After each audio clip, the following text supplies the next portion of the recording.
Hello guys, nagbabalik ang feeling vlogger pero hindi naman talaga vlogger. Nagvi-video ako guys at nagpi-pictures for documentary only and not for anything else. Char. Magtagalog muna ako guys kasi marami naman tayong Tagalog na viewers, baka hindi nila tayo maintindihan pag mag-Bisaya tayo. Pero ang boses ko guys, ang tono ko ay isang Bisayang dako. For today's video guys, aakyat pala kami ngayon sa Mount Asayas. Usually guys, ito yung akyat lang siya, wala siyang mga rock formation, akyat lang talaga siya. Sabi ng tour guide, 3 hours daw. Wala pa nga ang tayo lalakbayin namin papuntang summit. Pero inabot kami ng 4 hours guys kasi sobrang init talaga, super init talaga ng panahon. Hindi namin kinaya yung init kaya pahinga kami, maya-maya pahinga kami kasi mahirap naman pilitin kung talagang hindi na kaya guys, di ba? At pasensya na guys, sa sobrang init, oh my god, naghubad na kami guys. Nagbra na kami. Actually, hindi naman talaga yan bra. Ano yan, baby bra. Ano yan, sports bra yan guys. Kaya sports lang sa mga viewers natin dyan. Huwag personalin ang mga bagay-bagay. Ever since naman talaga, sobrang gusto ko talagang laging umaakyat ng bundok guys. Kasi doon ko na-feel yung freedom na hinahangad ko. Doon ko na-recharge yung sarili ko sa lahat ng mga problema, sa lahat ng pagod. At speaking of pagod, nakakapagod guys, pero bakit kami nandito, diba? Kasi ang hiking naman talaga, hindi siya madali. Ay, teka lang guys, yung ate ko dyan, umakyat nga siya ng Bayabas. Mamayabas muna daw kami. Yan, and after that, gora na naman kami. Actually guys, yung pag-akyat ng bundok, hindi naman talaga siya madali. Pero pag nagawa mo, pag nasa tuktok ka na, masarap ang feeling. Umaakyat ako ng bundok sa kadahilanan na gusto ko lang ma-feel na ang ganda talaga ng mundo. Kahit anumang pagsubok ang pinagdadaanan natin sa ngayon, maganda pa rin ang mundo. There is a lot of opportunities here in this world. Huy, kalisod ba ni mag-voice overs? O di ami guys, nagpahinga mi sa kubo for almost 30 minutes siguro kasi sobrang init. Hindi namin kaya pang umakyat doon sa tuktok ng bundok. So bakit nga kami umakyat ng bundok? Pagod lang, di ba? Init lang. Pero talaga, kung talagang hikers ka guys, malalaman mo kung ano yung kahalagahan ng bundok. Kung ano yung saya ng bundok na maidudulot sa'yo pag umaakyat ka. Kasi marami siyang pwedeng ihalin tulad sa buhay mo. Guys.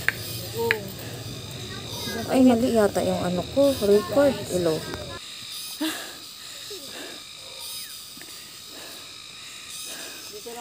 Ay, gahangos-hangos lang yun mi diri guys. Bagnita, pahuway sa kadali guys. Ay, Bisaya na pala yun guys. So, ito na. Simula na naman ang lakbay. Papuntang tuktok. At sa aming paglalakbay guys, hindi ko na ulit kinaya yung init, sobra. Kaya, hubad-hubad ulit.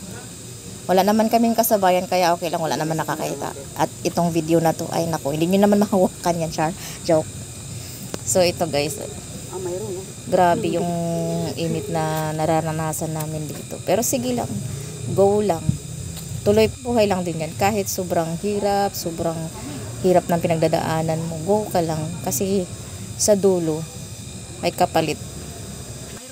Ay, nakakapagod din talaga mag voice over. Parang mas nakakapagod mag voice over kaysa yung mag-akyat ng mundo. Kasi talaga, hindi naman talaga ako magaling magtagalog. Oh my godness.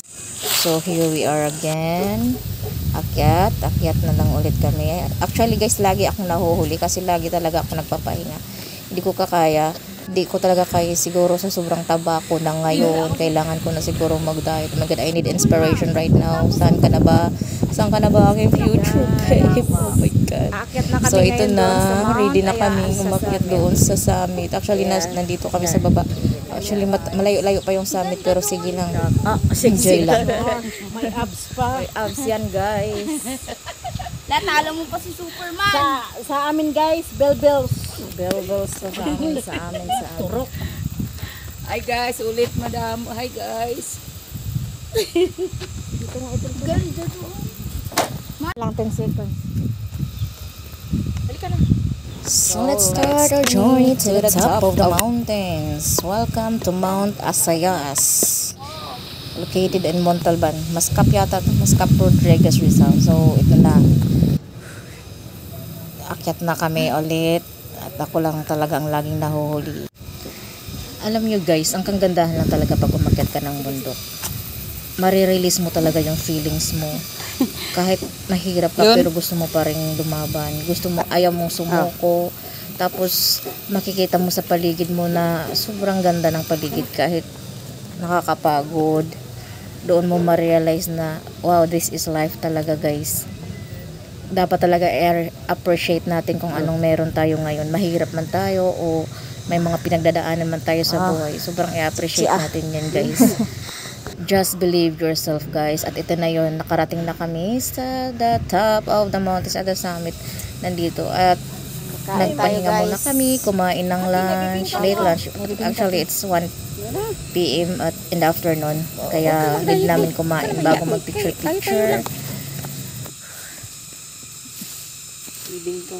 Mahirap ng ano yan, bibingkang Bisaya yan, magutuman. Aray ko. Maybe gawa nyo. Ano lang, binili lang sa ano. May bibingka te. Kain na. Oo.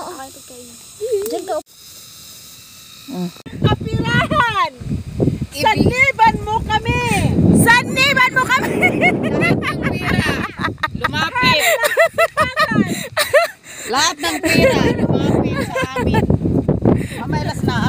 Wow! We're queen of the world. I am queen of the world. So nice.